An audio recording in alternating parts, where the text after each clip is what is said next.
ಪ್ರೀತಿಯ ವೀಕ್ಷಕರಿಗೆ ಶಂಕರಾನಂದ ಟಿವಿಗೆ ಸ್ವಾಗತ ಸುಸ್ವಾಗತ. ಇವತ್ತಿನ ವಿಡಿಯೋನಲ್ಲಿ ಜನವರಿ ತಿಂಗಳ ಮಾಸ ಭವಿಷ್ಯ ಯಾವ ರೀತಿಯಾಗಿದೆ ಅನ್ನುವಂತಹ ಮಾಹಿತಿಯನ್ನು ತಿಳ್ಕೊಳ್ಳೋಣ. ಅದಕ್ಕಿಂತ ಮುಂಚಿತವಾಗಿ ಯಾರಾದರೂ ಶಂಕರಾನಂದ ಟಿವಿ ಯೂಟ್ಯೂಬ್ ವಾಹಿನಿಯನ್ನು ಮತ್ತು ಇನ್ಸ್ಟಾಗ್ರಾಮ್ ಪೇಜನ್ನು, ಫೇಸ್ಬುಕ್ ಪೇಜನ್ನು ಫಾಲೋ ಮಾಡ್ತಾ ಇಲ್ಲ, ಸಬ್ಸ್ಕ್ರೈಬ್ ಮಾಡಿಕೊಂಡಿಲ್ಲ ಅಂದರೆ ಫಾಲೋ ಮಾಡಿ, ಸಬ್ಸ್ಕ್ರೈಬ್ ಮಾಡಿ. ನೆಕ್ಸ್ಟ್ ಅಪ್ಲೋಡ್ ಮಾಡುವಂತಹ ವಿಡಿಯೋಗಳು ನಿಮಗೆ ನೋಟಿಫಿಕೇಷನ್ನ ಮುಖಾಂತರ ಬಂದು ತಲುಪತ್ತೆ. ಹೊಸ ಮಾಹಿತಿಗಳನ್ನು ತಿಳ್ಕೊಳ್ಳೋದಕ್ಕೆ ಸಾಧ್ಯವಾಗುತ್ತೆ ಅಂತ ತಿಳಿಸ್ತಾ ಇವತ್ತಿನ ವಿಡಿಯೋನಲ್ಲಿ ಏನು ವಿಚಾರಗಳಿದೆ ಅನ್ನೋದನ್ನು ಗಮನ ಹರಿಸೋಣ. ಜನವರಿ ತಿಂಗಳ ಮಾಸ ಭವಿಷ್ಯ ನೋಡಿ. ಜನವರಿ ತಿಂಗಳಲ್ಲಿ ಬದಲಾವಣೆ ಆಗ್ತಾ ಇರತಕ್ಕಂತಹ ಗ್ರಹಗಳ ಬಗ್ಗೆ ಮಾಹಿತಿಯನ್ನು ನೋಡೋದಾಯಿತು ಅಂತ ಹೇಳಿದ್ರೆ, ಮೊದಲನೇದಾಗಿ 4ನೇ ತಾರೀಕು 1ನೇ ತಿಂಗಳು 2025ಕ್ಕೆ ಧನಸ್ಸು ರಾಶಿಗೆ ಬುಧ ಪ್ರವೇಶ ಮಾಡ್ತಾ ಇದ್ದಾನೆ. 14ನೇ ತಾರೀಕು 1ನೇ ತಿಂಗಳು 2025ಕ್ಕೆ ಮಕರ ರಾಶಿಗೆ ರವಿ ಪ್ರವೇಶ ಮಾಡ್ತಾ ಇದ್ದಾನೆ. 21ನೇ ತಾರೀಕು 1ನೇ ತಿಂಗಳು 2025ಕ್ಕೆ ಮಿಥುನ ರಾಶಿಗೆ ವಕ್ರೀಗತನಾಗಿರ್ತಕ್ಕಂತಹ ಕುಜನ ಪ್ರವೇಶವಾಗ್ತಾ ಇದೆ. ಇನ್ನು 24ನೇ ತಾರೀಕು 1ನೇ ತಿಂಗಳು 2025ಕ್ಕೆ ಮಕರ ರಾಶಿಗೆ ಬುಧ ಪ್ರವೇಶ ಮಾಡ್ತಾ ಇದ್ದಾನೆ. ಇನ್ನು 28ನೇ ತಾರೀಕು 1ನೇ ತಿಂಗಳು 2025ಕ್ಕೆ ತನ್ನ ಉಚ್ಚಸ್ಥಾನವಾದಂತಹ ಮೀನ ರಾಶಿಗೆ ಶುಕ್ರನ ಪ್ರವೇಶ ಉಂಟಾಗ್ತಾ ಇದೆ. ಇದಿಷ್ಟು ಜನವರಿ ತಿಂಗಳಲ್ಲಿ ಬದಲಾವಣೆ ಆಗ್ತಾ ಇರತಕ್ಕಂತಹ ಗ್ರಹಗಳ ಬಗ್ಗೆ ಮಾಹಿತಿ ಆಗಿದೆ. ಇನ್ನು ಈ ಗ್ರಹಗಳ ಸ್ಥಿತಿಗತಿಗಳಿಂದಾಗಿ ಯಾವ್ಯಾವ ರಾಶಿಯವರಿಗೆ ಯಾವ್ಯಾವ ರೀತಿಯಾಗಿರ್ತಕ್ಕಂತಹ ಫಲಾನುಫಲಗಳಿದ್ದಾವೆ ಅನ್ನೋದನ್ನು ಗಮನಿಸಬೇಕಾಗಿದೆ ನಾವು.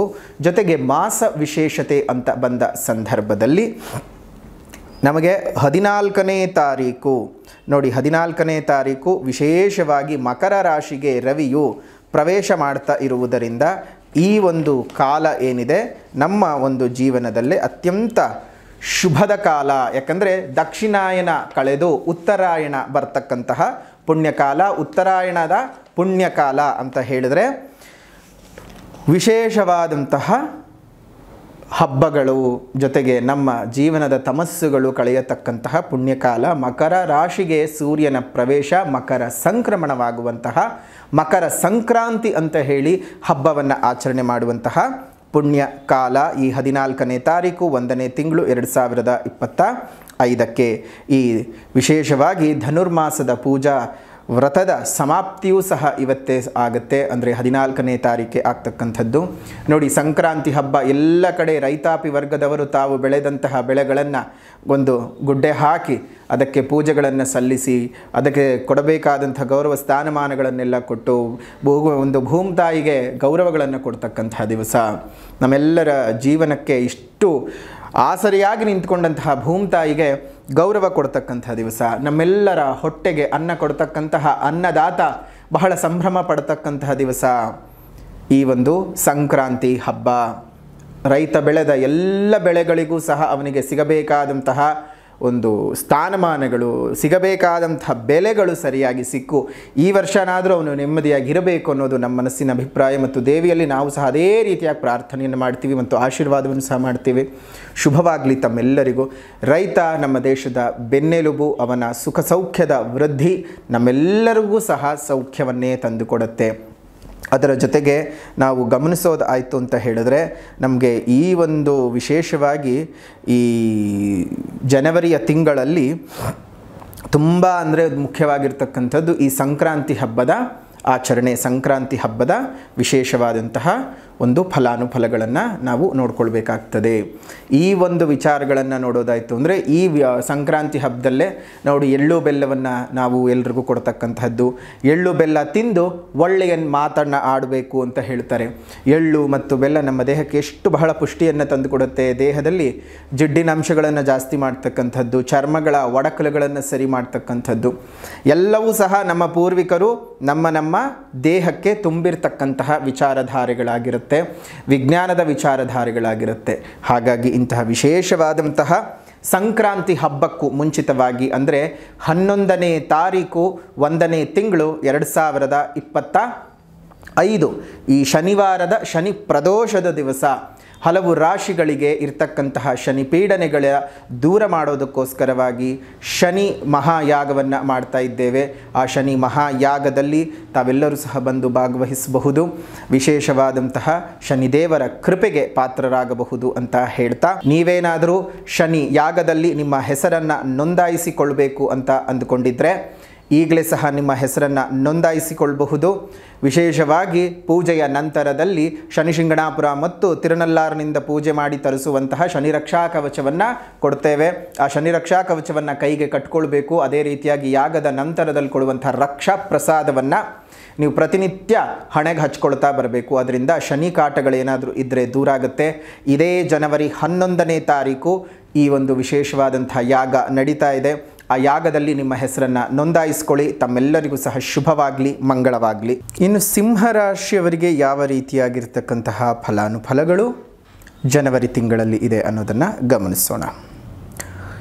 ಜನವರಿ ತಿಂಗಳಲ್ಲಿ ಸಿಂಹರಾಶಿಯವರಿಗೆ ಸ್ವಲ್ಪ ತಾತ್ಕಾಲಿಕವಾಗಿ ಕೆಲಸ ಕಾರ್ಯಗಳಲ್ಲಿ ವಿಳಂಬವಾಗ್ತದೆ. ಅಂದುಕೊಂಡಿರೋ ರೀತಿಯಲ್ಲಿ ಕೆಲಸ ಕಾರ್ಯಗಳನ್ನು ತಕ್ಷಣದ ಒಂದು ಸಂಕ್ರಮಣ ಆಗುವವರೆಗೂ ಮಾಡಿಕೊಳ್ಳೋದಕ್ಕೆ ಸಾಧ್ಯ ಆಗಲ್ಲ.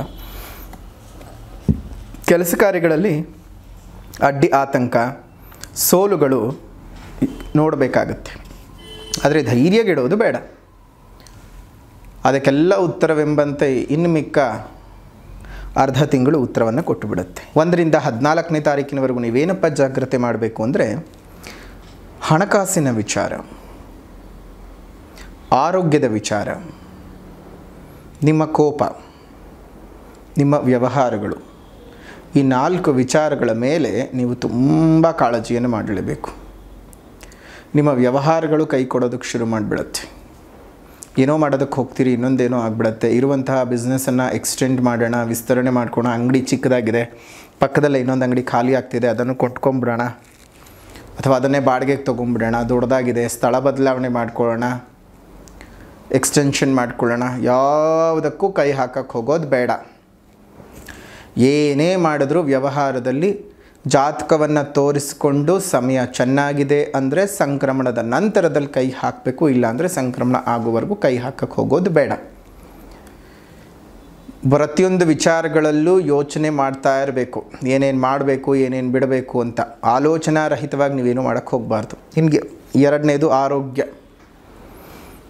ಆರೋಗ್ಯ ಬಹಳ ಏರುಪೇರಾಗ್ಬಿಡತ್ತೆ.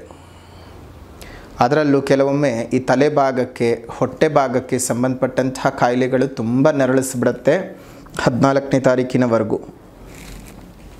ಇನ್ನು 3ನೇದ್ದು ಕೋಪ.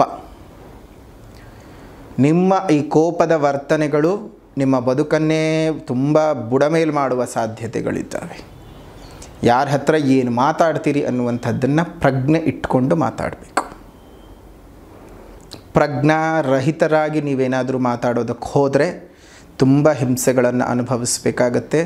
ಏನೋ ಮಾಡ್ತೀರಿ ಅಥವಾ ಏನೋ ಆಡ್ತೀರಿ, ಅದಕ್ಕೆ ಖಂಡಿತವಾಗಿಯೂ ನೀವು ಪಶ್ಚಾತ್ತಾಪವನ್ನು ಪಡಲೇಬೇಕಾಗುತ್ತೆ. ಅಥವಾ ಬೇರೆ ಇನ್ಯಾವುದಾದ್ರೂ ಬೇಗುದಿಯಲ್ಲಿ ಬೇಯಬೇಕಾಗತ್ತೆ. ಸಿಂಹರಾಶಿಯವರು ಹುಷಾರು. ಬಂಧು ಮಿತ್ರರೊಟ್ಟಿಗೆ ವಿರೋಧಾಭಾಸಗಳು ತುಂಬ ಜಾಸ್ತಿ ಆಗ್ತದೆ. ದೈಹಿಕವಾಗಿ ಅನಾರೋಗ್ಯಗಳು ಜಾಸ್ತಿ ಆಗ್ತಕ್ಕಂಥದ್ದು. ಇದು ಒಂದು ಪಾರ್ಟ್. ಅದನ್ನು ಬಿಟ್ಟು ಇನ್ನೂ ಒಂದು ಪಾರ್ಟನ್ನು ನೋಡಬೇಕಾಗತ್ತೆ, ಶುಭವಾದ ವಾತಾವರಣವನ್ನು. ಯಾವ್ಯಾವ ರೀತಿಯಾಗಿ ಶುಭವಾಗಬಹುದು ಅಂದರೆ, ಏನು ನಿಮಗೆ ಕೈ ಕೊಟ್ಟಿದೆ ಆರೋಗ್ಯ ಅಂತ ಬಳಲ್ತಾ ಇದ್ರಲ್ಲ, ಆ ಆರೋಗ್ಯ ಸುಧಾರಣೆ ಆಗಿ ಹೋಗುತ್ತೆ. ಆರೋಗ್ಯ ಚೆನ್ನಾಗಿ ಬೆಳವಣಿಗೆ ಆಗ್ತದೆ. ವಿದ್ಯಾರ್ಥಿಗಳಿಗೆ ವಿದ್ಯಾಭ್ಯಾಸದಲ್ಲಿ ಬಹಳ ಪ್ರಗತಿ ಉಂಟಾಗತ್ತೆ. ನೋವುಗಳಿಂದ ಆಚೆ ಬರುತ್ತೀರಿ. ಬದುಕಿನಲ್ಲಿರ್ತಕ್ಕಂತಹ ಹಲವು ಕಂದರಗಳನ್ನು ದಾಟಿಕೊಂಡು ಸುಖಮಯವಾದ ವಾತಾವರಣಕ್ಕೆ ನೀವು ಬಂದು ಕೂತ್ಕೊಳ್ತೀರ. ವ್ಯವಸಾಯವನ್ನು ಮಾಡ್ತಾ ಇರ್ತಕ್ಕಂಥವರಿಗೆ, ಕೃಷಿಕರಿಗೆ, ಕೃಷಿ ಉತ್ಪನ್ನಗಳ ಮಾರಾಟಗಾರರಿಗೆ, ಕೃಷಿ ಯಂತ್ರೋಪಕರಣಗಳ ಮಾರಾಟಗಾರರಿಗೆ ತುಂಬಾ ಹಣದ ಲಾಭ ಉಂಟಾಗ್ತದೆ. ವೈದ್ಯರಾಗಿ ಸೇವೆಯನ್ನು ಮಾಡ್ತಾ ಇರ್ತಕ್ಕಂಥವ್ರಿಗೆ, ಆಂಕಾಲಜಿಸ್ಟ್ಗಳಿಗೆ, ಡರ್ಮಟಾಲಜಿಸ್ಟ್ಗಳಿಗೆ ಒಂದು ಒಳ್ಳೆ ಹೆಸರು ಬರ್ತಕ್ಕಂಥದ್ದು. ನೀವು ಮಾಡ್ತಾ ಇರ್ತಕ್ಕಂಥ ಕೆಲಸವನ್ನು ದೊಡ್ಡ ಮಟ್ಟದಲ್ಲಿ ಗುರುತಿಸಿ, ಗೌರವಿಸಿ, ಸ್ಥಾನಮಾನಗಳನ್ನು, ಸನ್ಮಾನಗಳನ್ನು ಮಾಡ್ತಕ್ಕಂತಹ ತಿಂಗಳು ಜನವರಿ ತಿಂಗಳಲ್ಲಾಗುತ್ತೆ. ಬರಹಗಾರರಿಗೆ, ಲೇಖಕರಿಗೆ, ಕವಯತ್ರಿಗಳಿಗೆ, ಕವಿಗಳಿಗೆ ನಿಮ್ಮ ಕವನ ಸಂಕಲನಗಳನ್ನು ಬರಹಗಳನ್ನು ಮೆಚ್ಚಿ ಕೊಂಡಾಡ್ತಕ್ಕಂತಹ ಜನರು ಜಾಸ್ತಿ ಆಗ್ತಾರೆ. ನಿಮಗೂ ಸಹ ಅತ್ಯುತ್ತಮವಾಗಿರ್ತಕ್ಕಂತಹ ಪ್ರಶಸ್ತಿ ಪುರಸ್ಕಾರಗಳು ಸಹ ಬಂದು ಸೇರಬಹುದು. ವಿದ್ಯಾರ್ಥಿಗಳಿಗೆ ವಿದ್ಯಾಭ್ಯಾಸದಲ್ಲಿ ಬಹುದೊಡ್ಡ ಪ್ರಗತಿ ಉಂಟಾಗುತ್ತೆ. ಕ್ರೀಡಾಪಟುಗಳಿಗೆ ಹೊಸ ಹೊಸ ಅವಕಾಶಗಳು ಬಂದು ಸೇರುತ್ತೆ. ಶುಭ, ಕೀರ್ತಿ, ಲಾಭ ತುಂಬ ಚೆನ್ನಾಗಾಗುತ್ತೆ. ತೀರ್ಥಯಾತ್ರೆಯನ್ನು ಮಾಡ್ತೀರಾ. ಒಳ್ಳೆಯ ವಿಧದಲ್ಲಿ ನಿಮ್ಮ ಜೀವನವನ್ನು ಕಟ್ಕೊಳ್ಳೋದಕ್ಕೆ ಸಹಕಾರಿ ಆಗಿರ್ತಕ್ಕಂತಹ ಎಲ್ಲ ವಿಚಾರಧಾರೆಗಳನ್ನು ಸಹ ನೀವು ನೋಡ್ತೀರಾ. ಬದುಕಿನಲ್ಲಿ ಒಂದಷ್ಟು ಶುಭ ರೀತಿಯಾಗಿರ್ತಕ್ಕಂತಹ ಅಂಶಗಳನ್ನು ನೀವು ಗಮನಿಸ್ತೀರ. ಮಿತ್ರರೊಟ್ಟಿಗೆ ಸೇರಿ ದ್ವಿತೀಯಾರ್ಧದಲ್ಲಿ ಮಿತ್ರರೊಟ್ಟಿಗೆ ಸೇರಿ ನೂತನವಾದಂತಹ ಸಾಮಾಜಿಕ ಕೆಲಸ ಕಾರ್ಯಗಳಲ್ಲಿ ತೊಡಗಿಕೊಳ್ತೀರಿ. ಸಿಂಹರಾಶಿಯವರಿಗೆ ಸಮಾಜ ಸೇವೆ ಮಾಡೋದೇನು ಹೊಸತೇನಲ್ಲ. ಅವರು ಒಂದು ರೀತಿ ಹಾಗೆ ಮನೆಗೆ ಮಾರಿ ಪರರಿಗೆ ಉಪಕಾರಿ. ಮನೆ ಕೆಲಸಗಳು ಅಂತಂದರೆ ಅವ್ರಿಗೆ ಅಷ್ಟು ಸುಲಭವಾಗಿ ಮಾಡೋಕ್ಕೆ ಆಗುತ್ತೋ ಇಲ್ವೋ ಗೊತ್ತಿಲ್ಲ. ಪರರ ಕೆಲಸ, ಪರಕೀಯರ ಕೆಲಸ ಅಂತಂದರೆ ಬಹಳ ಬೇಗ ಮಾಡಿಬಿಡ್ತಾರೆ. ಎಷ್ಟು ಬೇಗ ಮಾಡ್ತಾರೆ ಅಂದರೆ ಅಷ್ಟು ಬೇಗ ಮಾಡಿಬಿಡ್ತಾರೆ. ನಿಮ್ಮ ಬಾಳ ಸಂಗಾತಿಯೊಟ್ಟಿಗೆ ಇದ್ದಂತಹ ವೈಮನಸ್ಯಗಳು ದೂರ ಆಗ್ತದೆ. ಇನ್ನೇನು ಕಿತ್ತೇ ಹೋಗ್ತಿದೆ ಸಂಸಾರ, ಮುರಿದೇ ಹೋಯಿತು ಸಂಸಾರ ಅಂತ ಅಂದ್ಕೊಂಡ್ರೂ ಅದೆಲ್ಲವೂ ಸಹ ಪುನಃ ನಿಮಗೆ ಸೇರುತ್ತೆ. ಆದರೆ ನೀವೇ ಎಲ್ಲೋ ಒಂದು ಕಡೆ ಈ ತಿಂಗಳಲ್ಲಿ ಸೋಮಾರಿಗಳಾಗ್ತೀರಿ. ಕಾರಣ ಶನಿ ನೇರದೃಷ್ಟಿ ರಾಶಿಯ ಮೇಲೆ ಬೀಳ್ತಾ ಇದೆ. ಮೂಳೆಗಳ ಬಗ್ಗೆ ಜಾಗ್ರತೆ ಇರಲಿ, ಮೂಳೆ ಕಾಯಿಲೆಗಳ ಬಗ್ಗೆ ಜಾಗ್ರತೆ ಇರಲಿ. ಎಲ್ಲದಕ್ಕೂ ಒಂದೊಂದು ವಿಶೇಷವಾದಂತಹ ಅವಕಾಶಗಳಿರ್ತವೆ. ಅದನ್ನು ಸರಿಯಾಗಿ ಉಪಯೋಗಿಸ್ಕೊಳ್ಬೇಕು. ಸೋಮಾರಿತನ ಮಾಡೋಕ್ಕೆ ಹೋಗಬಾರ್ದು.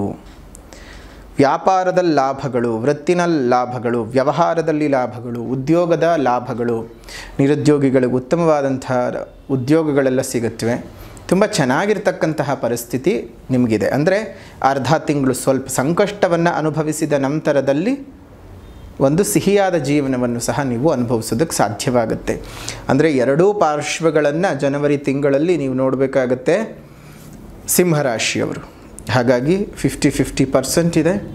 ಅದನ್ನು ಅದೇ ರೀತಿಯಾಗಿ ದೇವರ ಮೇಲೆ ಪಾದದಲ್ಲಿ ಹಾಕಿ ನಿಮ್ಮ ಜೀವನನ ಮುಂದುವರಿಸ್ಕೊಂಡು ಹೋಗಿ ಎಲ್ರಿಗೂ ಸಹ ಒಳ್ಳೆಯದಾಗಲಿ ಅಂತ ಹೇಳ್ತಾ, ಪರಿಹಾರದ ಕ್ರಮ ಅಂತ ಬಂದ ಸಂದರ್ಭದಲ್ಲಿ ನೋಡಿ, ಮೊದಲನೇದಾಗಿ ಸಾಮಾಜಿಕ ಪರಿಹಾರ ಅಂತ ಹೇಳ್ತಾ ಇದ್ದ ಹಾಗೆಯೇ ನಿಮಗೆ ಗಿಡಗಳನ್ನು ನೆಟ್ಟು ಪೋಷಣೆ ಮಾಡಿ, ಮರಗಳನ್ನು ಕಾಪಾಡಿಕೊಳ್ಳಿ, ಪ್ರಕೃತಿಯನ್ನು ಉಳಿಸಿ, ಪ್ರಕೃತಿಯನ್ನು ಬೆಳೆಸಿ, ನಿಮ್ಮ ಮನೆ ಮುಂದೆ ಮತ್ತು ಮೇಲ್ಭಾಗದಲ್ಲಿ ಸಣ್ಣ ಸಣ್ಣ ಕುಂಡಗಳಲ್ಲಿ ನೀರನ್ನು ಇಡ್ತಾ ಬನ್ನಿ. ಅದರಿಂದ ಅದೆಷ್ಟೋ ಜೀವಜಂತುಗಳಿಗೆ ಅವುಗಳ ಪ್ರಾಣವನ್ನು ಉಳಿಸಿಕೊಳ್ಳೋದಕ್ಕೆ ಒಂದು ಹನಿ ನೀರು ಕೊಟ್ಟ ಹಾಗಾಗುತ್ತೆ. ಅದರಿಂದ ದೇವರೇ ನಿಮ್ಮನ್ನು ಮೆಚ್ತಾನೆ. ಒಂದು ಜೀವಿಯ ಜೀವ ಉಳಿಸೋದು ಅಷ್ಟು ದೊಡ್ಡ ವಿಚಾರ. ಹಾಗಾಗಿ ಪಶುಪತಿನಾಥನೇ ನಿಮ್ಮನ್ನು ಹಾರೈಸ್ತಾನೆ. ಅದು ದೇವರೇ ನಿಮಗೆ ಆಶೀರ್ವಾದ ಮಾಡಿದ್ಮೇಲೆ ಯಾವ ಗ್ರಹ ಬಾಧೆಗಳು ಉಂಟಾಗೋದಿಲ್ಲ. ಇನ್ನು ನಿಮಗೆ ಮಾರ್ಚ್ ತಿಂಗಳಿನಿಂದ ಅಷ್ಟಮ ಶನಿಯ ಪೀಡೆ ಉಂಟಾಗ್ತದೆ. ಹಾಗಾಗಿ ಜನವರಿ 11ನೇ ತಾರೀಕಿನಂದು ಮಾಡ್ತಾ ಇರತಕ್ಕಂತಹ ಶನಿ ಮಹಾಯಾಗದಲ್ಲಿ ನಿಮ್ಮ ಹೆಸರನ್ನು ನೋಂದಾಯಿಸ್ಕೊಳ್ಳಿ. ಜನವರಿ 11ನೇ ತಾರೀಕು 1ನೇ ತಿಂಗಳು 2025 ಶನಿ ಪ್ರದೋಷದಂದು ಮಾಡ್ತಾ ಇರತಕ್ಕಂತಹ ಶನಿ ಮಹಾಯಾಗದಲ್ಲಿ ನಿಮ್ಮ ಹೆಸರನ್ನು ನೋಂದಾಯಿಸ್ಕೊಳ್ಳಿ. ಅದರಿಂದ ನಿಮಗೆ ಮುಂದೆ ಬರ್ತಕ್ಕಂತಹ ಅಂದರೆ ಇನ್ನು ಮಾರ್ಚ್ನಿಂದ ಶುರುವಾಗುವಂತಹ ಅಷ್ಟಮ ಶನಿ ಪೀಡೆಯಿಂದ ಪೂರ್ವಕಾಲದಲ್ಲೇ ಬಚಾವಾಗೋದಕ್ಕೆ ಸಾಧ್ಯ ಇದ್ದಾವೆ. ಶನಿಶಂಗಣಾಪುರ ಮತ್ತು ತಿರುನಲ್ಲಾರಿನಿಂದ ಪೂಜಿಸಿ ತರ್ತಕ್ಕಂತಹ ವಿಶೇಷವಾದಂತಹ ಶನಿ ರಕ್ಷಾ ಕವಚ, ಆ ಶನಿ ರಕ್ಷಾ ಕವಚವನ್ನು ಸಹ ನೀವು ಒಂದು ಕೈ ಕಟ್ಕೊಳ್ಬೇಕು. ಮತ್ತು ಯಾಗದ ನಂತರದಲ್ಲಿ ಕೊಡ್ತಕ್ಕಂತಹ ರಕ್ಷೆ ಪ್ರಸಾದ ಅದನ್ನು ಹಣೆಗೆ ಹಚ್ಕೊಳ್ತಾ ಇರಬೇಕು. ಅದರಿಂದ ಬಹಳ ಒಳ್ಳೆಯದಾಗ್ತದೆ. ಶನಿ ಪೀಡನೆಯಿಂದ ನೀವು ಮುಂಬರುವ ದಿನಗಳಲ್ಲಿ ಪಾರಾಗಬಹುದು. ಈಗ ಸಪ್ತಮ ಶನಿ, ಮಾರ್ಚ್ನಿಂದ ಅಷ್ಟಮ ಶನಿ ಪೀಡಾಕಾರಕನಾಗಿರ್ತಾನೆ. ಅದೊಂದು ದೋಷವನ್ನು ನಿವೃತ್ತಿ ಮಾಡ್ಕೊಳ್ಳಿ. ನಿಮ್ಮ ಹೆಸರನ್ನು ನೋಂದಾಯಿಸ್ಕೊಳ್ಳಿ. ಅಡ್ರೆಸ್ಗೆ ನಿಮ್ಮ ಮನೆಗೇ ಕೊರಿಯರ್ನ ಮುಖಾಂತರವಾಗಿ ಪ್ರಸಾದ ಬಂದು ತಲುಪುತ್ತೆ. ಹೆಚ್ಚಿನ ಮಾಹಿತಿಗಾಗಿ ಇಲ್ಲೇ ಇರುವಂತಹ ನಂಬರ್ನ ಫೋನ್ ಮಾಡಿ ವಿಚಾರಗಳನ್ನು ತಿಳ್ಕೊಳ್ಳಿ. ಇನ್ನು ಆಧ್ಯಾತ್ಮಿಕ ಪರಿಹಾರ, ಮಖ ನಕ್ಷತ್ರ, ಪುಬ್ಬ ನಕ್ಷತ್ರ, ಉತ್ತರ ನಕ್ಷತ್ರ, ಇವು 3 ನಕ್ಷತ್ರದವರು ಸೇರಿದರೆ ಸಿಂಹರಾಶಿ. ಇನ್ನು ಆಧ್ಯಾತ್ಮಿಕ ಪರಿಹಾರ, ಮಖಾ ನಕ್ಷತ್ರ, ಪುಬ್ಬ ನಕ್ಷತ್ರ, ಉತ್ತರ ನಕ್ಷತ್ರ, ಈ ನಕ್ಷತ್ರಗಳಲ್ಲಿ ಹುಟ್ಟಿರ್ತಕ್ಕಂಥವ್ರು ಸಿಂಹರಾಶಿಯವರು ನೀವು ಮಾಡ್ಕೊಳ್ಬೇಕಾಗಿರ್ತಕ್ಕಂಥ ಆಧ್ಯಾತ್ಮಿಕವಾದ ಪರಿಹಾರನಾದರೂ ಏನಪ್ಪ ಅಂತ ಹೇಳಿದ್ರೆ, ಈ ತಿಂಗಳು ಕೌಪೀನ ಪಂಚಕಂ ಸ್ತೋತ್ರವನ್ನು ಮುಂಜಾನೆ 4 ಗಂಟೆಯಿಂದ 4:15 ಒಳಗಡೆ ಪಠಣವನ್ನು ಮಾಡ್ಕೊಳ್ತಾ ಬನ್ನಿ. ಶುಭವಾಗಲಿ. ತಮ್ಮೆಲ್ಲರಿಗೂ ಸಹ ದೈವಾನುಗ್ರಹ ಉಂಟಾಗಲಿ. ನಿಮ್ಮ ಜೀವನದಲ್ಲಿರುವಂಥ ಎಲ್ಲ ಸಕಲ ಕಷ್ಟ ನಷ್ಟಗಳು ದೂರ ಆಗಲಿ ಅಂತ ಹೇಳಿ ದೇವರಲ್ಲಿ ಪ್ರಾರ್ಥನೆಯನ್ನು ಮಾಡ್ತಾ ತಮ್ಮೆಲ್ಲರಿಗೂ ಸಹ ಆಶೀರ್ವಾದವನ್ನು ತಿಳಿಸ್ತಾ ಇದ್ದೇವೆ. ಶುಭವಾಗಲಿ, ಮಂಗಳ ಉಂಟಾಗಲಿ ಅಂತ ಹೇಳ್ತಾ, ಇದಾಗಿತ್ತು ಸಿಂಹರಾಶಿಯವರ ಜನವರಿ ತಿಂಗಳ ಮಾಸ ಭವಿಷ್ಯ ಹೇಗಿದೆ ಅನ್ನುವಂಥ ವಿಡಿಯೋ. ಮತ್ತೊಂದು ವಿಡಿಯೋನಲ್ಲಿ ಭೇಟಿ ಮಾಡ್ತೇವೆ. ಅಲ್ಲಿವರೆಗೂ ನಮಸ್ಕಾರ. ಲೋಕ ಸಮಸ್ತ ಸುಖಿನೋ ಭವಂತು, ಸಕಲ ಸನ್ಮಂಗಳಾನಿ ಭವಂತು, ಸರ್ವೇ ಜನಾಃ ಸುಖಿನೋ ಭವಂತು, ಸಮಸ್ತ ಸನ್ಮಂಗಳಾನಿ ಭವಂತು.